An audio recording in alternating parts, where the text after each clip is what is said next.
I'm actually sort of two minds. One, I agree with you. I think I started out personally being reticent, if for only the reason that I don't want to label myself as a fanboy. I went on Saturday morning when they released it, and I touched one, and I wanted one. That's probably the best way to describe you're not a fanboy. I didn't say I'm not. I said I'm trying to convince myself I'm not. Okay. On the other side, I think what's interesting, and so many people covered this in the lead up to the release. People call it the large, the iPod Touch X, XL or whatever. I think what's fascinating to me really is contemplating the applications that will find themselves on the iPad, and I think the reason there is that I dork out on hardware. I love, seeing new gadgets and whatnot. I think what actually sort of blows my imagination is when you think about consumer apps and how they expand. When people rethink the platform from an iPhone perspective, they start with the iPhone and then they go, wait a minute, there's something more I can do here. It's not just a larger iPhone. Right. And then sort of in my enterprise-focused world, I definitely think about a lot of the applications that our customers focus on, which could be from the sort of mundane fleet management stuff to sort of the sublime, wherever I am, get whatever data, whatever I need kind of applications that actually sort of fuel the interest of the platform and sort of push mobile into the next generation. That's actually where I see the sort of explosion here. I guess I am kind of a fanboy. But I waited in line for an iPad, so I guess that kind of... You were live streaming. I was live streaming, so it was actually work. So maybe I'm not a fanboy. But I'm kind of with Anthony on this one. I think it's cool. But what I've been telling people is it's not that cool yet, because I think there's two arguments to it. There's the consumption argument and there's the productivity argument. And I think as a consumption tool, which is just browsing the web, email, all the stuff that you do casually from your couch in your living room, it's really cool and it's really sexy. It's nice and thin, but that comes with drawbacks. It's a little hard to handle at times. But on the productivity side, as Anthony mentioned, it's kind of hard to use right now. But I think it'll get there. Definitely with Gen 2, maybe iPhone 4 with multitasking will bring it there. But I really like it. I have one. I brought mine today just because I can, because it's so small and awesome. But I'm going to stop talking because I can keep on going forever. I'm going to have to agree with Will. I think that it was pushed out as it is this amazing revolutionary device, and it's cool, but it's not quite there yet. In terms of what is it? Is it a extra large iPod? Is it a shrunk down notebook? It's a little bit of both, and you've got some issues with being able to actually do work on it. You've got issues being able to write effectively. I love it for reading my emails, but writing back, not so much. I love it for watching Netflix, which is something that I wouldn't do on something as small of a screen as the iPhone. So again, it's as the device, all that I really believe that it has over the iPhone is real estate. It has a bigger screen. And not to diss that, having a bigger screen gives you a lot more opportunities to do a lot of things that you wouldn't necessarily do on a mobile device. But I think the other issue is that I think actually it'll do a lot better with women than it'll do with men, because I know a lot of women who can carry it around in their purse, and I have a hell of a time trying to figure out what to do with my iPad when I'm not using it. Man bag. Yeah, I was going to say, maybe the man bag is going to come back. I think it's already here. Isn't someone here giving away the man bags? There's someone. I was about to promote that, and then I was like, they didn't actually pay me to promote. But, there's some nice man bags in the back, though. Yeah. So I think with the iPad, it's important to remember that Apple introduces features on a limited set. If you remember the first iPhone, it was only an edge device. It took them a year to introduce 3G on the iPhone. It took them 2 years to upgrade the processor. So the processor on the second gen iPhone was actually the same as the first one. The screen has been the same for the first 3 years. It's rumored to be upgraded now. So they take a lot of their lessons and they applied it to the iPad. They do what they do really well, and they introduce a limited feature set. That's why there's no camera on there, because they really haven't perfected it on the iPhone. But I think from a technology perspective, from a application development perspective, it's going to unlock a lot more potential than perhaps a lot of people realize. And it took a lot of people a while to realize what the iPhone can do. I was at a conference this weekend. I think you were there at iPad Dev Camp. Someone was DJing with 2 iPads, just the iPads. That's it. So there's potential there, not only from a content perspective, but from an application perspective. And I think people are just starting to realize that. And I think over the next 6 months, it's really going to come into full force. Yeah, I definitely agree. I was actually arguing about the iPhone on G4 TV a few years ago, right before it came out.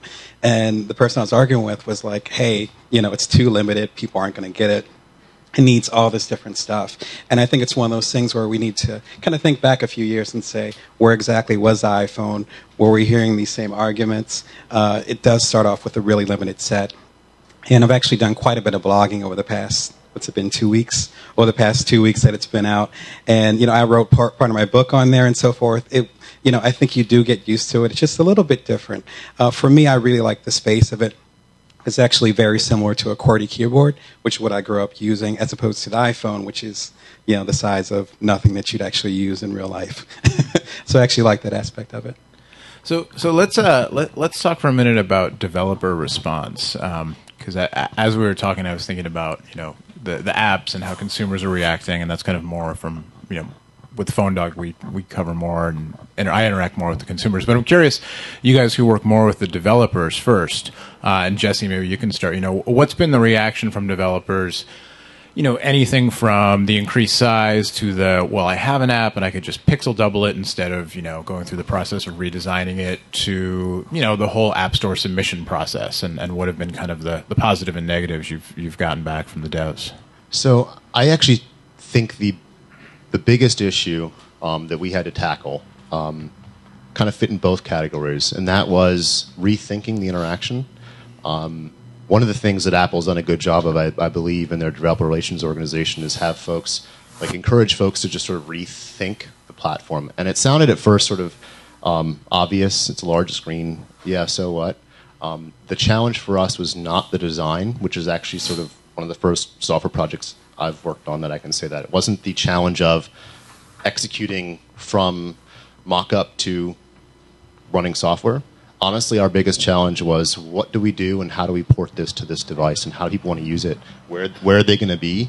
What are they going to be doing? And what kind of information do they want when they're wandering around? And I think that actually, for us, that mental shift, that paradigm shift was the biggest challenge. Another thing is that I work with a bunch of different developers all day long, and they constantly ask me for feedback on their iPad apps and their iPhone applications. If you think about engagement rates on a website, when you go to a CNN.com or a Yahoo.com, you barely even notice anything that's not the core content that you're looking for.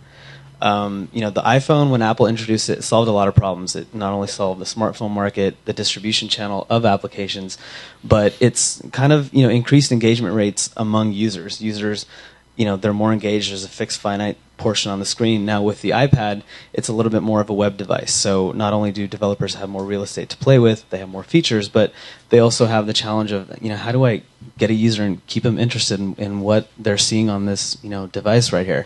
So, Apple's given developers a lot of tools to do that. An advanced accelerometer, faster processor, and I think with that kind of platform and the new iPhone 4 OS that's coming out, I think you're going to see developers kind of push the envelope on what they can and cannot do with with an iPad versus an iPhone.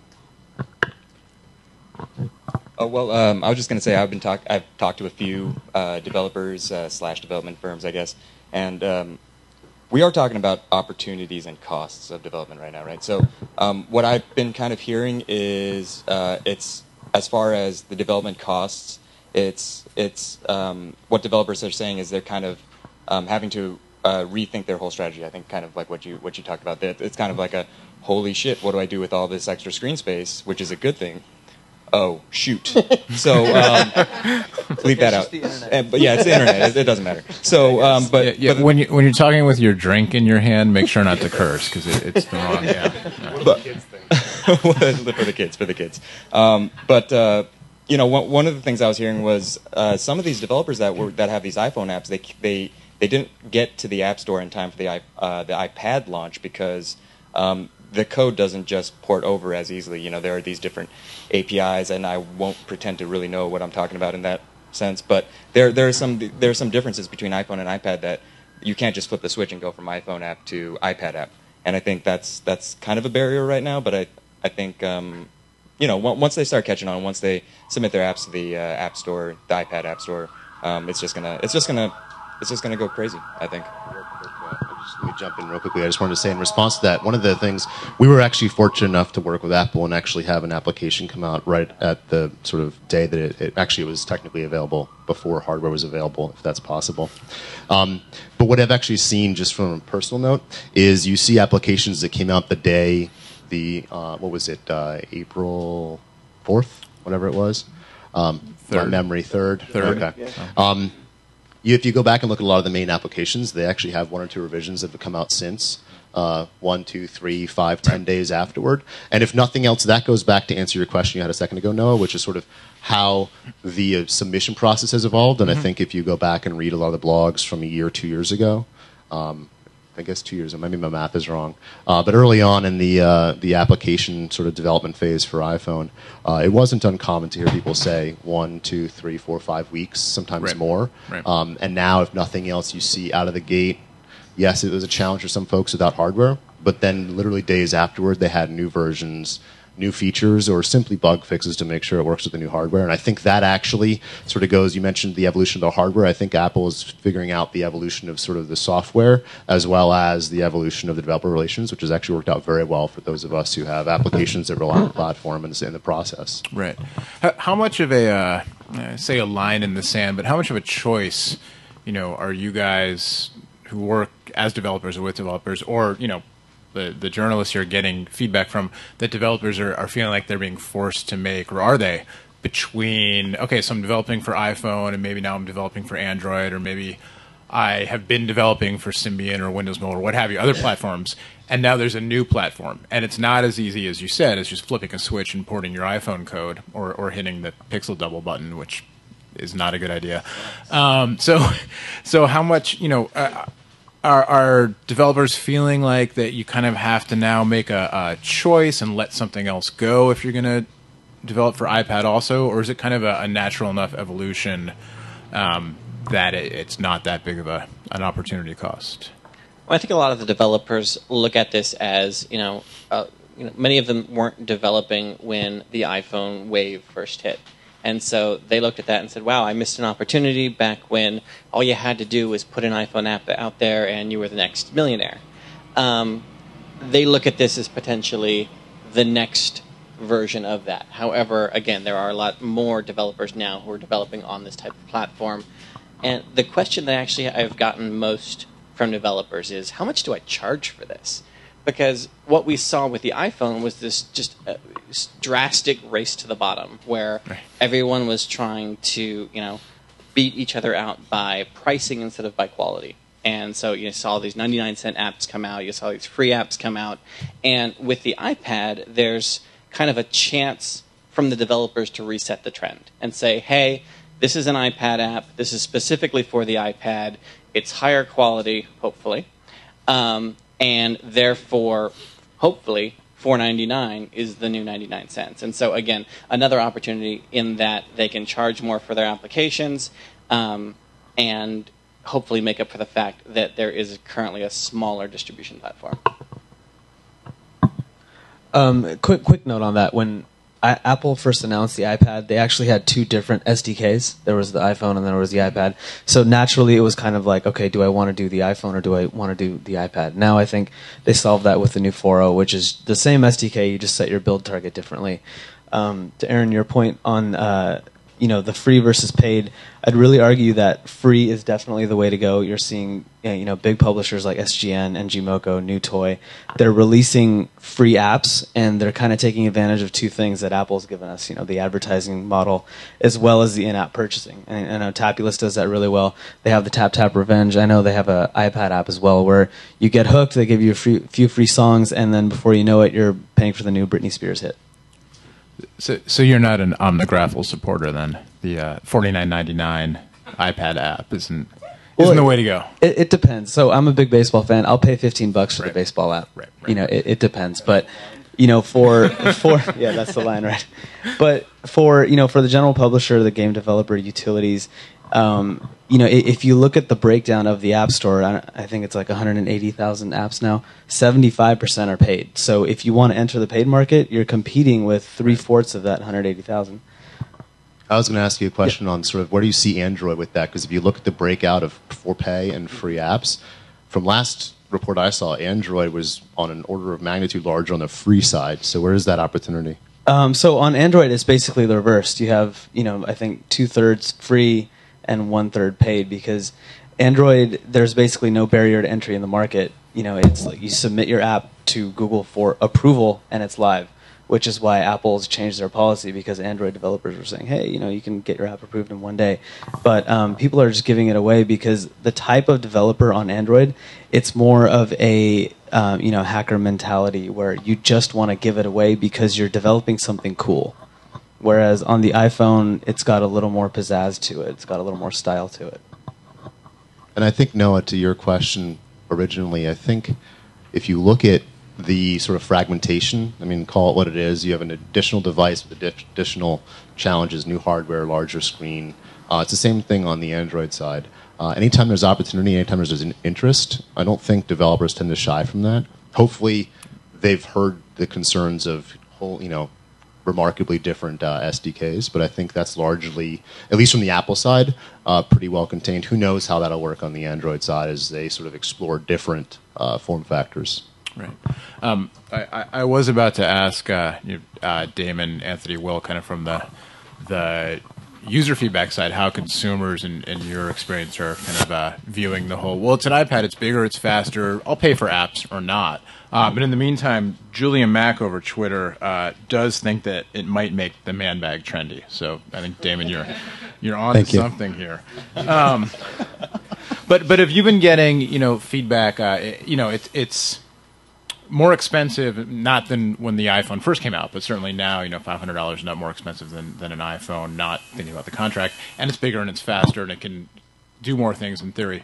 Are consumers going to be willing, will they be willing to pay more for apps, or is it going to be the, free app, get them hooked, first one's free advertising model? I don't think it's going to be the free advertising model initially. The games that I've seen on there that have been like $2.99, and you get on the iPhone, launch day they were $14.99, $19.99, as you might have noticed.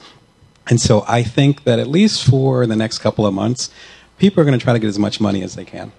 I think after the iPad becomes a little bit more normal, I'd say by like June, July, maybe when the new iPhone comes out or whatever, kind of the pizzazz goes away, then people will be like, well, maybe I can deal with the pixelated screen. Maybe I can just buy the 99-cent one on iPhone and just blow it up. It's the same game, Yep. And so maybe after that happens, then we'll start to see that normalization of pricing. I had never played COGS before. I don't know if anybody out there knows what COGS is. It's a puzzle game, yeah. And so, I was first got it, and I was like, oh, I can expense all the apps. I'll review them, whatever. And 99 cents, I can expense it. It's awesome. And so I downloaded COGS, and it was $5, and I was playing it, and my wife saw me playing it, and she's like, oh, that's really cool. And I was like, yeah, it's for iPhone also. And she went on the store, and she was like, oh, it's only 99 cents for iPhone. Same game, the graphics are nice on the iPad, but it's the exact same thing. So there's definitely, some backlash happening or brewing to that. Aaron, do you want to comment?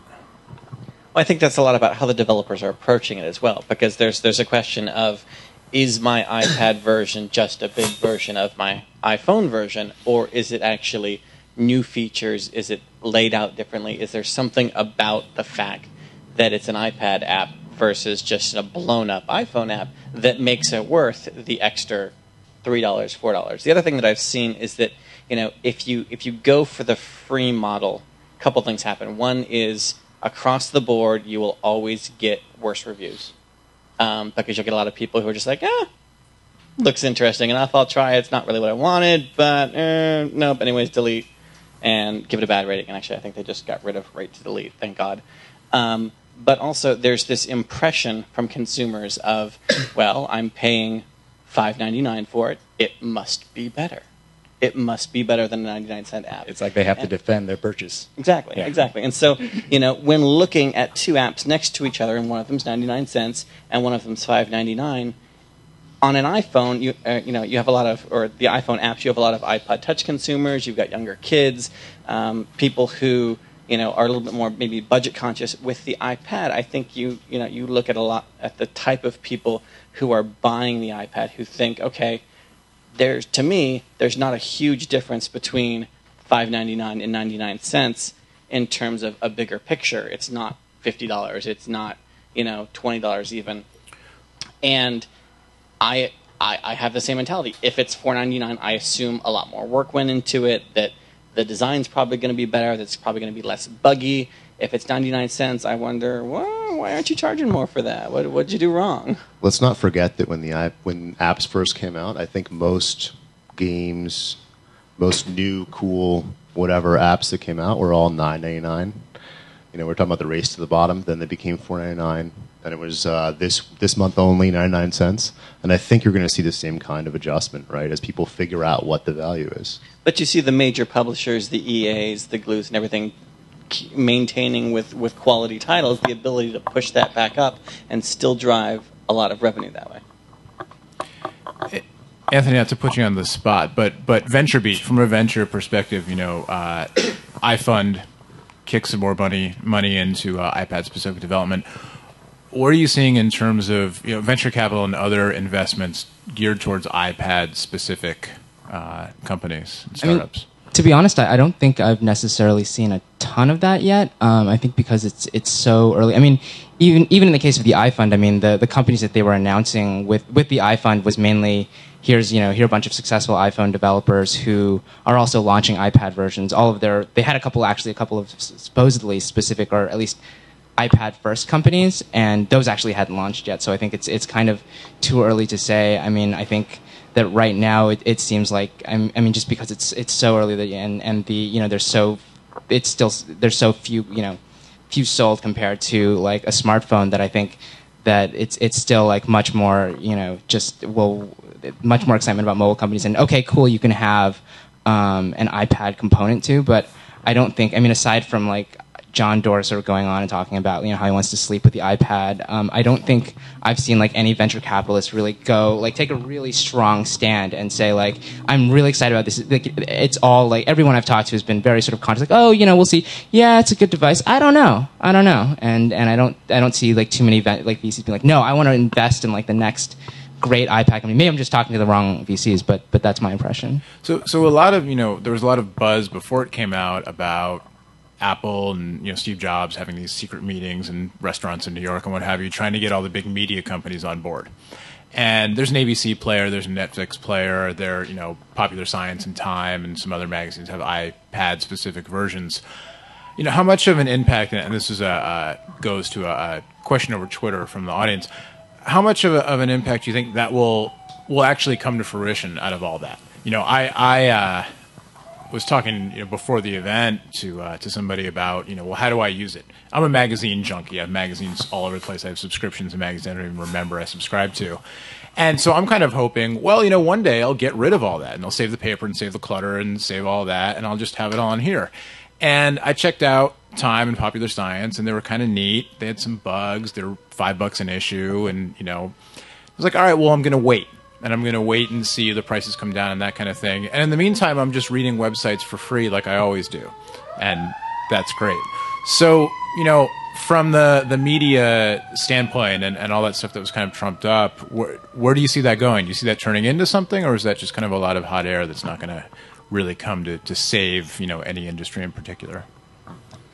I think we're just kind of getting into it right now, and I think that argument for publishers, especially old media, because I'm new media, I like to call them old media. So I think the argument is there, but it's still a little too early. You're one of those blogger guys. I'm like a blogger, yeah. So yeah, I'm one of those new guys with blogging, something internet. So, but I think that what's important is that these publishers are getting on board now. Because the iPad is still it's not perfect. It's not the perfect reading medium because it's a backlit display. It's harsh on your eyes. But on the horizon, there's all this new technology. There's these hybrid e-ink / LCD displays that'll switch to e-ink mode when you want to read something. And I think therein lies the argument for, like Noah said, maybe these these publishers that are moving over to the digital age, kind of redefining how they get their content out there, especially on the pay model, because everything on the internet is free, but maybe this will be kind of the catalyst for kind of changing that mindset. Because I mean, personally, I'm from the Napster generation, and I haven't paid for anything online. You haven't paid for shoot. I haven't paid for anything online for a long time. Are you and Damon? I look like you have something to say. I'm going to interject real quick. I know Will. You publish a site. Anthony, you're an editor of a site. Damon, you write for some publications, old media.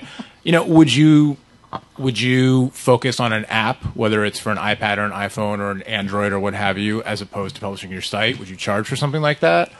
Or, can people just, if they can consume your site on an iPad, is that, good enough until the ad revenue dries up from the web model? Okay, so I should say the first caveat is I'm like in the room and like complaining whenever we make decisions like that, but I don't have anything to do with any of those decisions. So like, whatever it's like, don't take this for like, the official VentureBeat position. I think that, certainly that's something we've been talking about a lot is, cause we're really, really behind. We don't even have an iPhone app yet. And it drives most of the reporters crazy that we don't have an iPhone app yet. I think that, but realistically, I don't think that's something we're looking at, and it's nice, right? It's sort of like, well, we'll see, like, but I think that, especially because our model, right, unlike sort of an older media model, is really sort of grown on the web, and as much as we might have to like work kinks out of it, it's really sort of developed from that. So it's not like we feel like we are like under this huge pressure to try to like get onto this new platform and sort of figure things out. And so, are we interested in doing an iPad app? Absolutely. Would we ever sort of do exclusive iPad content? Would we, sort of consider that our primary delivery? Is not really something that I could see happening, anytime in the near future. Yeah, I am very similar to you. I have like a ton of magazine subscriptions. I have my master's in magazines, so it's like I love them. And going into the digital world, I think it's totally fascinating. My new book is actually digital only, which is a new step for me. One of the things that bothers me with the iPad is that you have PopSci, you have Time, you have the other magazines on there, and they're actually apps. Right. That bothers me. Right. We have a bookstore set up, and we have everything set up with Kindle. We have the iBookstore. We have Kudu or whatever the other book brand is. Mm-hmm. We have all these different supports there, but we don't have anything for magazines. And instead, we're actually recreating the wheel for each of these guys, for Condé Nast, for Meredith, for all these guys. And so I think if it's actually going to be a sustainable model, we actually need to have some type of platform. Zinio isn't quite cutting it, but some type of platform like that that's adaptable to the different tablets, whether it's Courier, whether it's the Google thing, whether it's the iPad.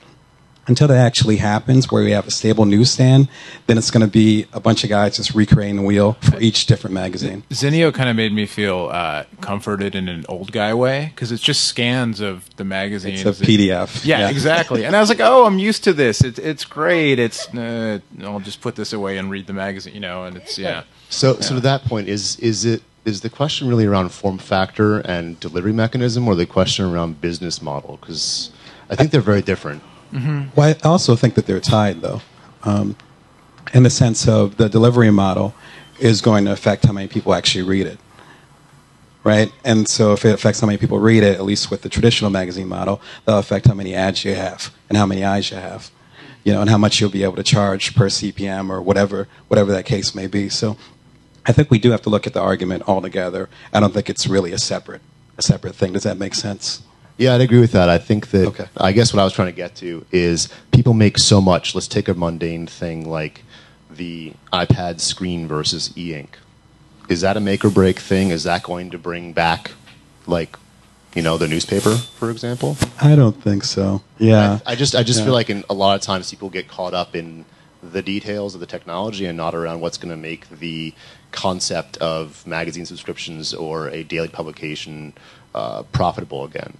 No, I totally agree with you. You're right. I mean, e-ink, and I'm really into books, and I think the average reader that I know, hardcore bookworms don't know the difference between e-ink and, what's on the iPad. They're like, oh, okay, it's a book that's digital. That's great. You can turn the pages. It's not that big of a deal to them. But from a magazine standpoint, you have the certain comfort of going to a newsstand and being able to select something, and being able to say, okay, I want this publication, I want that publication, and not having each app be separate. There's still like several thousand American magazines, and I just can't see each one creating an app. It just doesn't make much sense. So from the sense of sustainability with new media, I don't think this is the right direction to go. There needs to be some type of, whether it's a coalition or some type of organization, there needs to be some type of a connection there. Wouldn't you expect that to fail fast?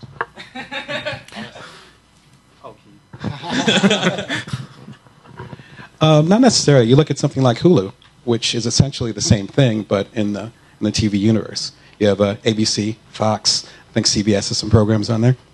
It's a little bit profitable, so it can happen. I'm not saying it's going to be easy, and I know a lot of the old guys in the old media, and yeah, it's going to be very difficult. But at this point, I don't think they really have a choice. So, I think the bigger problem is kind of nobody knows what it's going to be and what to do yet. So everybody's just trying everything. You have everybody creating these iPad apps or these iPhone apps just because they want to say they have the app out there.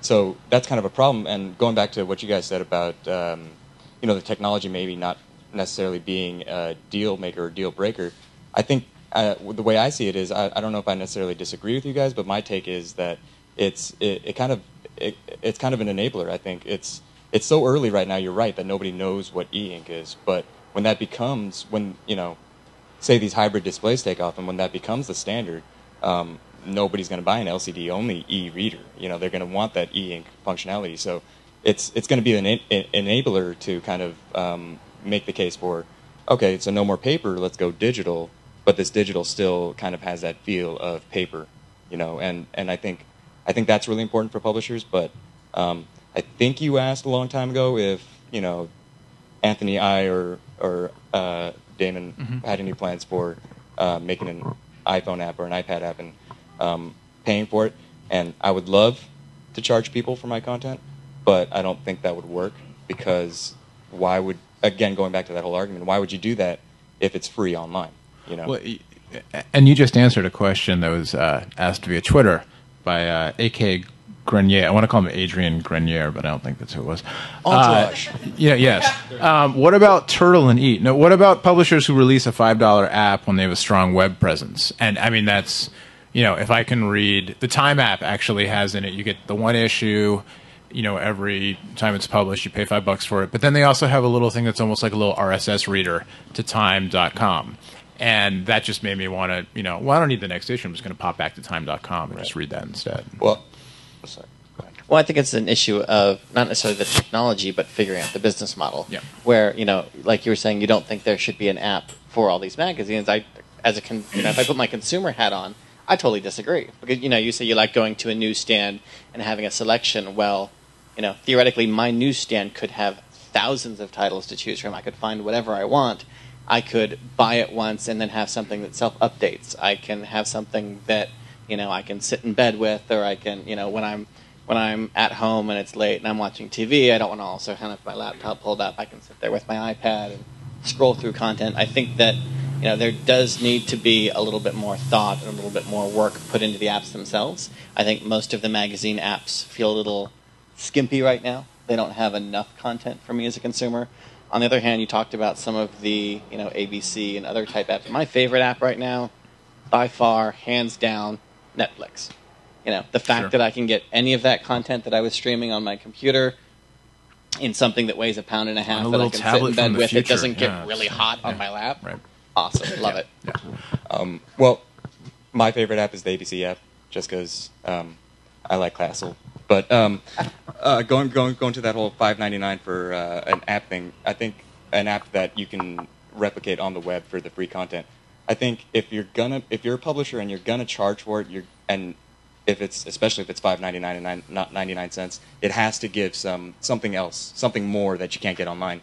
And I mean, for me personally, that's that's kind of not in the cards. But does that go to the way of premium web content? Right, exactly. If you want Slate or ESPN Insider, those kinds of things. Yeah, exactly. If you want to see me running around naked in my underwear, you pay for the app. But if you want just the content that we have on the blog, it's free anyway, so you're going to get it for free. It's Right. I do. You have some people signing up already. I want to switch gears for a second, but before we do, I want to take a second to see if there are questions from the audience that's here. But Nitin, you look like you were going to say something. Yeah, I was just going to say, in response to the ABC app and the Netflix app, I think the iPad also opened the door for streaming video on these mobile devices, which really wasn't there on the iPhone because Apple and AT&T were concerned. Okay, well, what if someone's streaming a movie and they're on Edge or they're on 3G? 3G already sucks, but so I think what you're going to see is Hulu's going to come out with it, CBS, Fox, and those big companies are going to want their own separate presence on the dashboard. They're not going to want to be a part of a, let's say it was a magazine. A company like Newsweek is not going to want to be a part of a separate magazine store. It makes sense for, the fishing magazines or something that has a little smaller scale, but back to the original point, the ABC, the streaming video, I think what you're going to see is you're going to see a lot more video advertisements on the iPad, a lot more streaming video, movie trailers, rich media, and I think that is going to, I see it coming up right now just from the networks that I work with, but I think that's going to kind of propel a lot more developers to really consider that free model, that ad-supported model that, is doing so well on the iPhone. Right. I'm sorry. Yeah. I was just going to add to that. Even if it wasn't like Meredith and Condé Nast and all the different guys, I do think it's advantageous if it was, say, a Condé Nast who does Wired, formerly did Gourmet, New Yorker, and so forth, because then they can actually cross-sell ads within the course of one application. So there are some advantageous parts to that. So folks who are here in the loft here. Questions from the audience. See a couple guys up front with iPad Dev Camp T-shirts on, and anybody questions for these guys about kind of development and this whole issue of the free model versus the paid model. Anything else? Yeah. Yes. So I'm an iPhone engineer and now an iPad engineer. So on the pricing scale between iPhone apps and iPad apps. Do you want to? You can reintroduce yourself and promote your apps if you want to. That's okay. All right. Well, I've been thinking to promote that I can talk about publicly. But so one of the things on the iPad apps versus the iPhone apps, the cost difference, the 99 cents versus what you get on this for apps that go up to $19 and $10. One of the issues is the $9 isn't sustainable as a developer. If you're making like big words, that's a 20-minute app for any average Cocoa developer. If I'm EA and I'm making The Sims and I've got a development staff of 20 people, I'm going to go and develop that game with 20 people. I can't sell that for $1. But if everyone expects $1 is the standard. So the price normalization on the iPad is what I think is more stabilized towards reality as a developer if you're going to develop anything for real. And I don't, at least I hope, there's not a crash as a developer. As a consumer, I want that because I don't like paying for things. So, as a developer, what do you think the basement? What do you think the floor is price wise? It really depends on the project, but having one price for all is not good. Well, sure. So how many? If you don't mind my asking, how many people do you have? Are you just you, or do you have? It's me and my partner right now Okay. for this thing that we're working on. Okay. But as a consultant, I've worked in teams Okay. of up to So 20. so for a 2-person house, yes. what's the what's sustainable? 99 cents, $2, $8? You have to go back to the metrics of what you're right. yeah. We're not going to hold you to it. I'm just curious because 99 cents, $1.99 kind of seems to be the iPhone. I'm checking out of the supermarket. I'll buy a pack of gum, kind of impulse buy price, and if it's more than $2, yes, a lot of people aren't going to do it. So for what we're trying to go for an app like what we're developing, if there's no time, if it's a tool, it's general purpose for everybody, and we're hoping everybody uses it. We spend 2 months on it, and we get 1,000, 2,000, 4,000 downloads. Then $5 is probably our base for 2 months worth of development time. Right. That's sustainable to keep us full time on this. If it's not a free time project, which you saw in a lot of iPhone developers, big words is my best example, was a weekend project. Right. So I really hope that, and I'm kind of curious what you guys think, if this could normalize or what, because I hope it doesn't. But I know you guys talk to a lot of people. Well, my thought is it's definitely going to, and unfortunately, I think it's going to be the consumer pressure that determines that, and not the developer. Because you're right, development is expensive, and there's no way you can expect high quality apps on the iPad. Which I think when you have a crappy app on the iPad, it's even crappier because it's so much screen space. So if everybody's going to demand these high quality apps, I think people are going to have to realize that you're going to have to pay more. But then on the flip side of that, a $20 app, that sounds really weird. So a $20 app is definitely not going to be a consumer friendly app or a consumer friendly price point. Do you think it could in a year, 2 years? I mean, $20 for a piece of software that you download, you used to buy on a CD at a store. Now you download and you install on your Mac OS X machine or your Windows machine, right? $20 actually kind of cheap, right? So I mean, if these things if they evolve, whether in this form or a few iterations down the line, and it becomes more of the tablet computer is the new netbook or the new laptop or whatever you want to say. I mean, can you see a point in time where people actually will spend $10-$20 downloading an app from the App Store if it's functional enough? I think the functionality is the big argument, right? Is the big problem, because it's not quite there yet where it can compete at the same level as a full blown laptop. But for example, I downloaded Pages. It's a $10 app, and I expected it to do a lot. It sucks, and that really when a consumer gets burned like that, and they're seeing because I mean, I'm from the consumer standpoint, obviously, and they see that $10 is going to get you this level of non-functionality, it really hurts that argument. But then on the flip side, again, when you see a fantastic app and you're willing to pay the money for it, it's kind of I think it's kind of a battle between the development quality versus what consumers want to pay, which, like you said, is nothing. So there's gonna be some sort of sussing out that's going to happen over the next year or so, I think. Right. So either for the panel or people in the audience, are there any iPhone apps you've tried out that are killer that you would recommend? Go get it. There's a bunch. On the paid side or on the Either. Two. Give me two.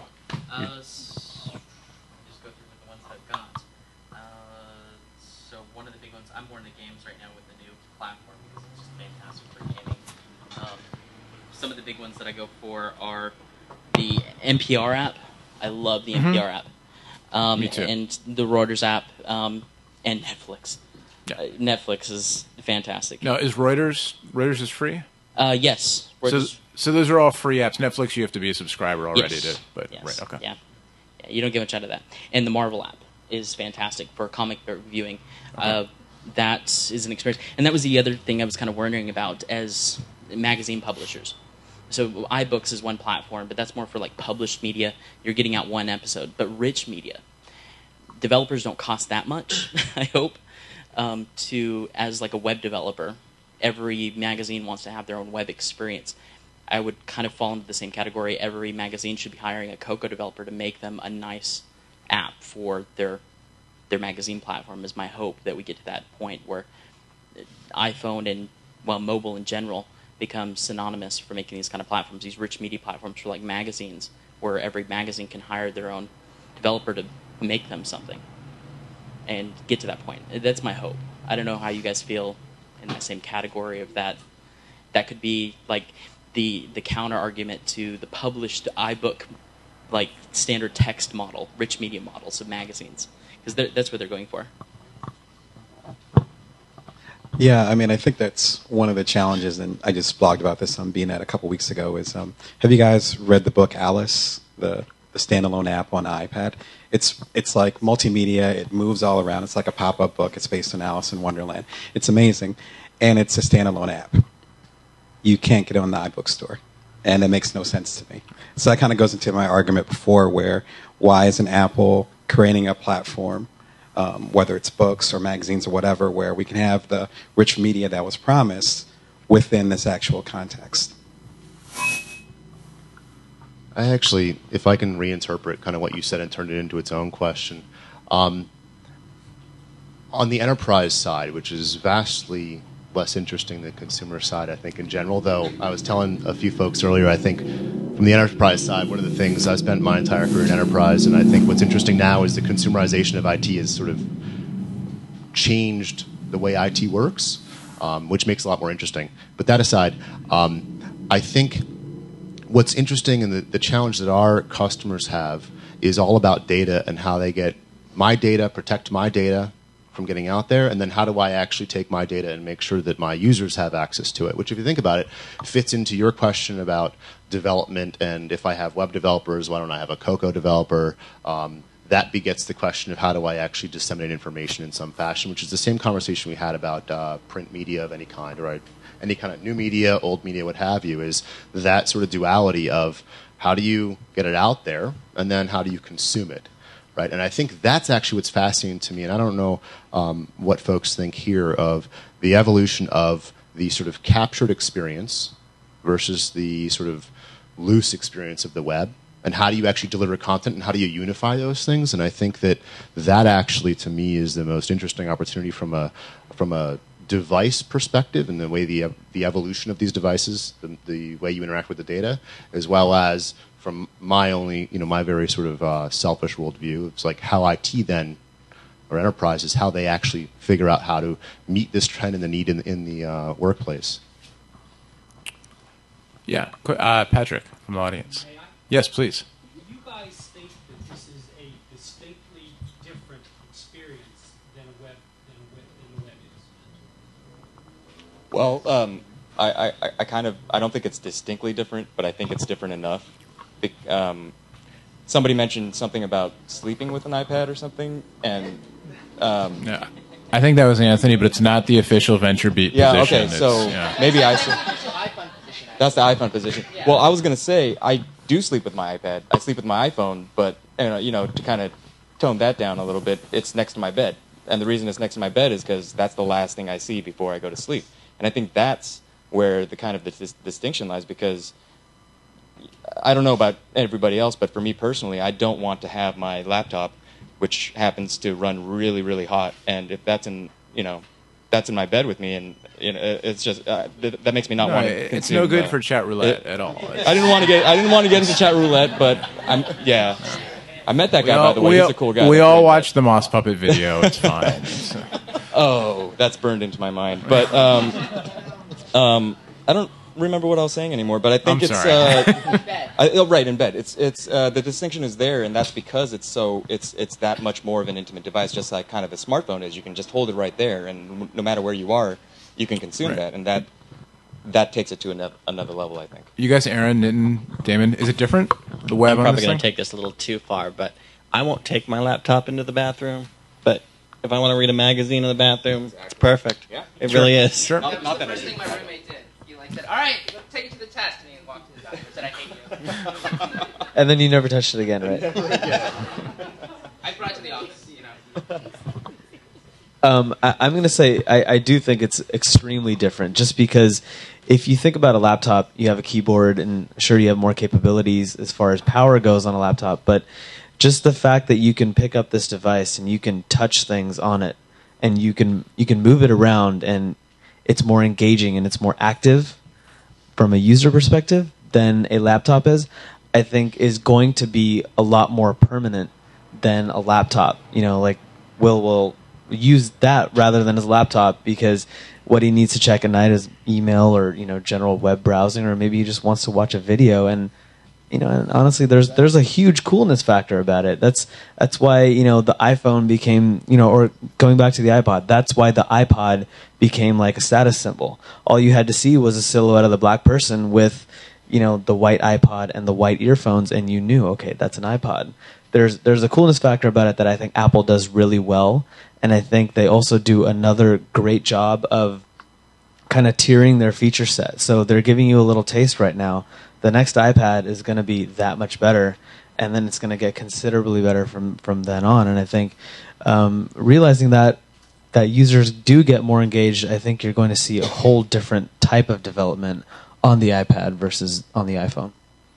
All right, so last few minutes here, let's go. We're going to go kind of lightning round style here. I'm going to limit you to kind of 1 or 2 sentences most. You can go thumbs up, thumbs down if you want. That's fine. There are a few questions over Twitter and a couple things I wanted to get to. First one, kind of putting 2 questions together from Twitter.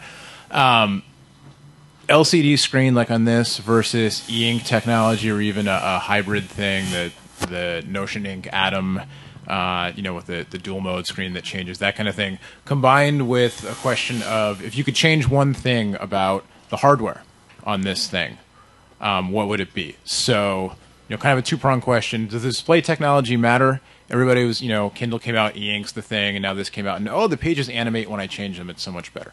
So does the LCD a drawback or a benefit? And then if you could change one thing hardware-wise, what would it be?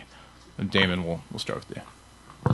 To piggyback on Will, I think it will become a bigger issue later. As of right now, as a reader, frankly, I'm still getting used to not reading traditional paper books. Kind of like the magazine thing. I'm a traditionalist in that regard. As far as anything I'd change with it, nothing at this round. Yeah, capitalizing on what everyone else said, it's a great first start. I'm very happy with it. Great. I think Apple realized that you're probably not going to sit there and read a book for 4 hours on this device. I'm pretty sure they made that assumption. So to me, the LCD is going to be okay. Hardware-wise, I think the most popular answer is going to be camera, because most people just want to web chat on this. But I think it's going to be in version 2.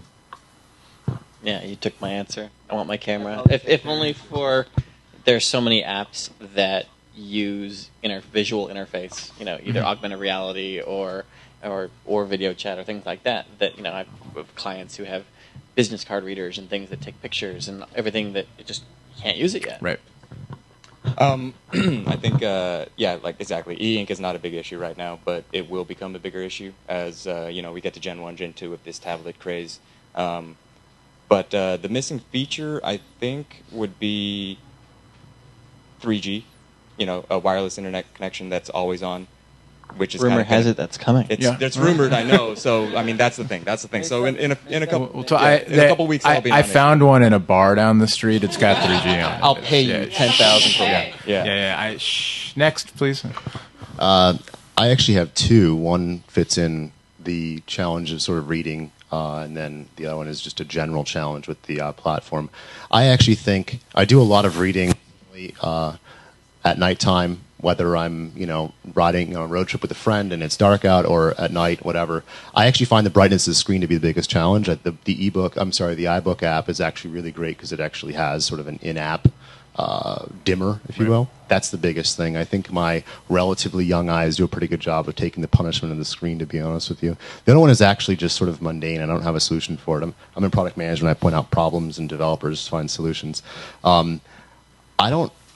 I use it enough in enough different situations. I have problems holding it sometimes, to be quite honest with you.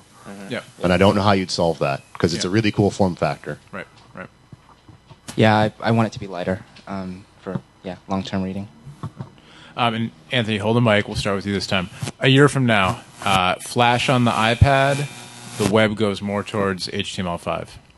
The latter. I mean, I don't think Adobe has anything that can make Steve Jobs put it on the iPad, and unless they had something to do that, this is his moment to do whatever he wants, and what he wants is no Flash on the iPad. And I don't forget Google on this too. Yeah, or you can say neither is a viable option. Yeah. I actually think Google's approach will be the viable option, which is both. Yeah, I think HTML5 and CSS 3.0. It's gonna basically get rid of any Flash argument. Maybe not a year from now, but maybe out to 2 years. That's definitely going to be the case. I'm a marketing guy, so HTML5 is like whoosh. What I can't say is it's the other way to watch video. Flash on Steve's devices, never going to happen. Yeah, Steve Jobs likes to control not only the hardware but the software platform. So don't expect to see Flash anytime soon. He likes HTML5 because it's a kind of universal standard. He's not going to let a third-party technology into his kingdom. Yeah, HTML5, at least for the next year. Which actually I think is kind of funny because Apple is so closed, but then they're pushing the open standard. I just wanted to put that in there. Yeah. So actually, my next question, and real quick, we'll just go back down this way.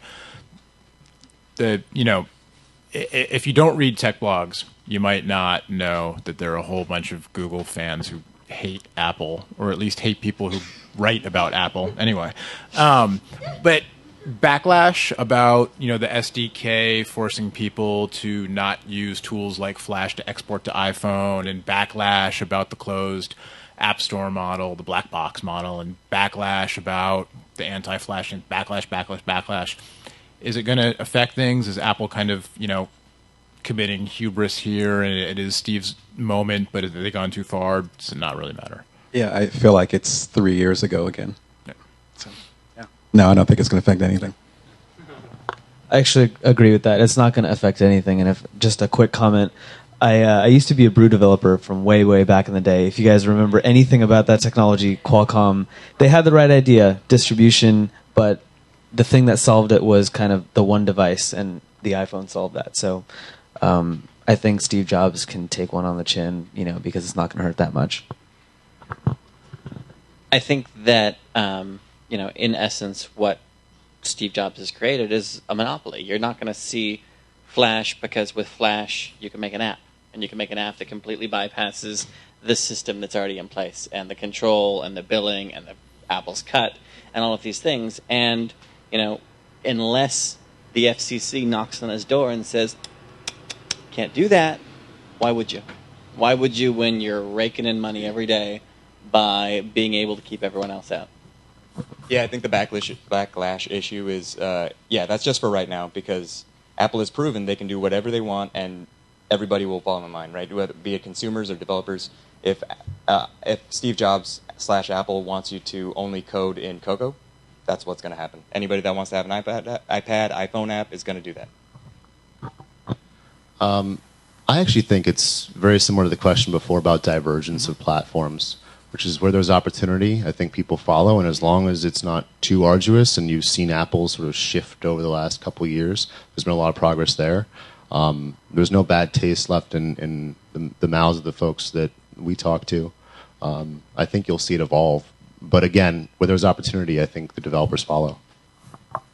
So, fundamentally, I basically agree with what everyone has said, that I don't think it's going to make a huge difference. I think the one possibility or caveat is, the possibility of, some of these cross-platform technologies, like what you can do with, Flash and exporting with Flash and getting onto every device except for the iPhone and the iPad.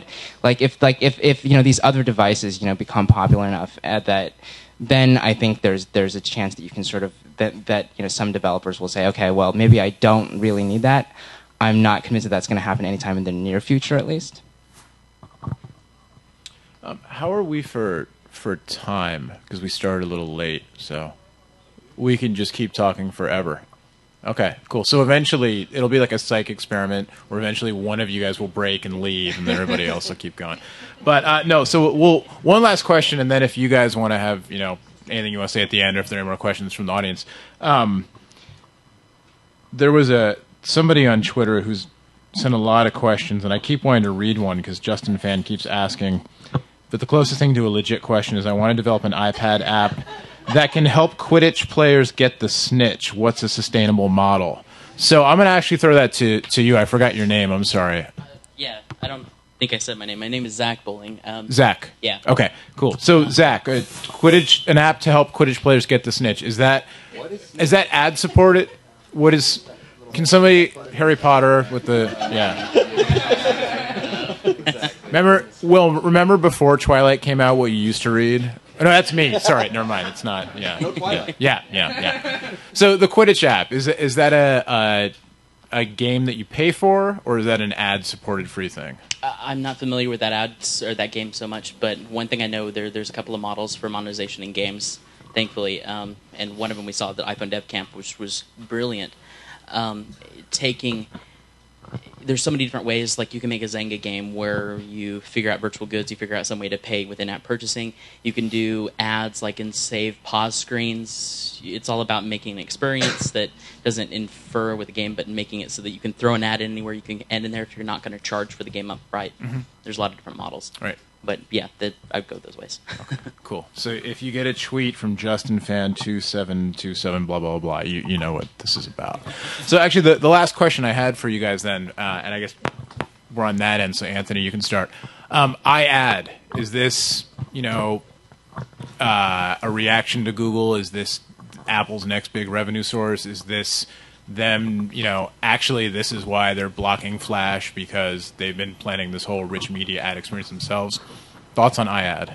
I mean, nothing beyond the obvious. I mean, I think that it is. I hesitate to sort of speculate on motivation, although I guess I was doing that earlier. But I do think that it is.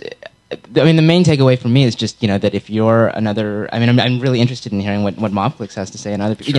Because I think that's really the question is sort of. What does that mean for for the platform, for the other players on it? I think it's going to be definitely it's going to be a huge revenue for Apple. I don't know that I don't know that it necessarily has to be a response to Google, because I think it's just given what's happened on the platform, it just seems like an obvious revenue opportunity for them. I don't have much of an opinion other than being curious to see what it does to the developer community. Whether there's more cash, more interest, it makes it easier to, in the different ways that you discussed, draw money off of the apps you develop. I think that just simply creates a more sort of app-rich platform. I'm going to take a different take, and I love speculating, so I think it is Apple's big old finger to Google, because Google took AdMob away from them, so Apple went with Quattro. But I think the bigger picture here is that Apple can control the ad experience, and it'll be rich and immersive, which is the key, because nobody wants to read an ad and then go learn more about Viagra. They'd rather see Viagra in action or something like that. So it's like, it makes a lot more sense that you have these total... Are you pitching your first 4K? By the way, exactly. Follow me on Twitter. I got my next big idea going. In your naked underwear app as well? Exactly. Maybe. More to come. I mean, it's definitely the next logical step. You've got the platform, anything that makes it easier for the developer to find new ways to generate revenue is something they're going to do. I mean, you've got AdMob and you've got Google's platform and stuff, but, there's something to be said for, oh, look, iAd's already here, it's already part of the SDK, and might as well implement that too, instead of going and shopping around and being like, well, maybe AdMob's the best network, maybe you guys are the best network, There's something to be said for, oh, look, okay, well, can someone throw in that ad there, please? Thanks. So, believe it or not, I've gotten this question before. Here's what I think. I think iAd is a good thing. Here's why. Google bought AdMob for $750 million. Apple bought Quattro for the rest of that $250 million. So there was $1 billion spent in mobile advertising just on those two companies last year. Now Apple comes out and says, okay, we're going to launch this platform called iAd, which is really just Quattro. If you read the agreement, it says you have to go sign up at Quattro. And all it's saying is we're going to provide rich media advertising. As far as what they're providing, it's absolutely not anything new. From just quick Mobclix plug, we won the award for Best Interactive Media Design last year at AdTech. So these things have been available for a long time. I think what iAd does, it just puts it in a developer's mind, like, hey, there is compelling advertising out there. There is a viable revenue stream in advertising out there. iAd, it's built into the SDK, but I think publishers are going to face the challenge of how much inventory are they going to get. They're not going to get a video ad every time. They're not going to get that snazzy, Coca-Cola ad or whichever one that they showed. But it is going to do the good thing of open their eyes up to the possibility of that. And I think they're going to explore their options and figure out the best model for them, which is Mobclix, by the way. It's really hard to follow that up, actually. But I did see similar stuff with the video game world over the past 5 years, with Electronic Arts and other guys getting into microtransactions, getting into in-game advertisements, and so forth. So it'd be interesting to see how the different advertisements allow smaller developers or can offset the price of the actual games. And maybe we'll see some cool development that is really expensive but ends up being offset a bit by the in-game advertising. So we'll see. All right. Final thoughts from any of you guys out there, or any final questions from the crowd. Yes. It's really interesting to listen to everybody talking about iPad, iPhone. You see coming down the road, you're going to be able to buy a bundled solution where you're going to have an iPad app and an iPhone app, buy them both at once based on devices. You know what? We're already seeing that actually. There are some apps on the App Store that are they are iPhone and iPad optimized, or you buy once and works on both platforms. The Plus apps, right? Right, yeah, exactly. Right. So we're definitely going to see more of that. I think that's the way to go.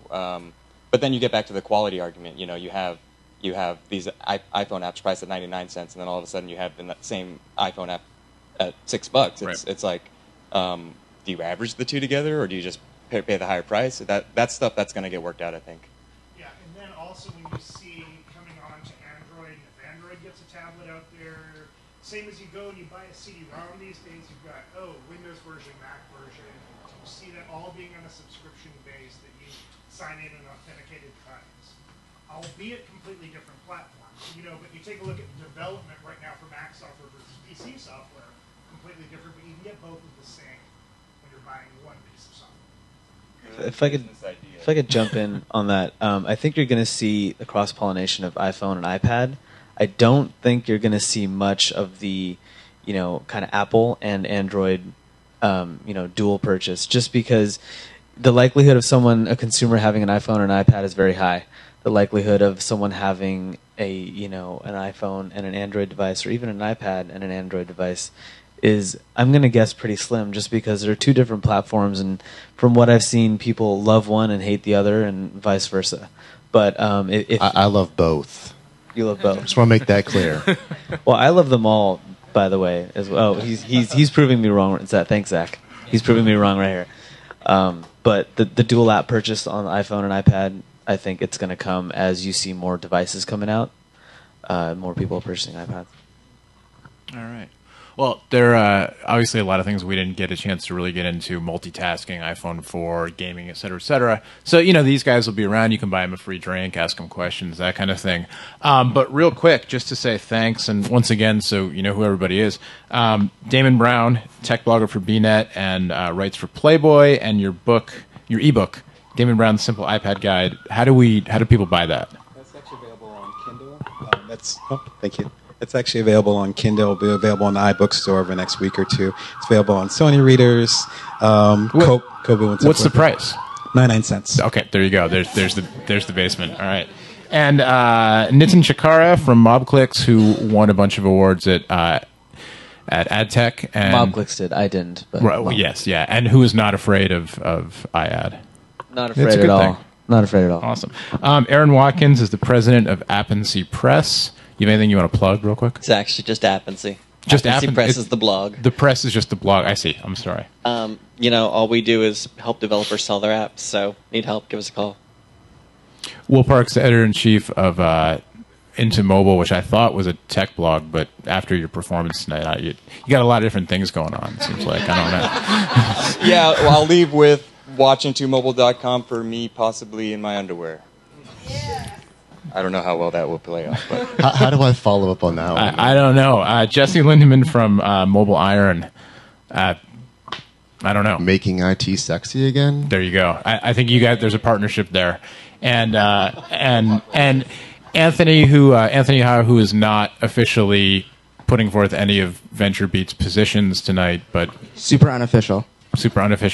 All right, guys, thank you so much for coming out. We appreciate it. Thanks again to all the sponsors. And Waterfield is in the back if you want to win some gear. Drop off your business card.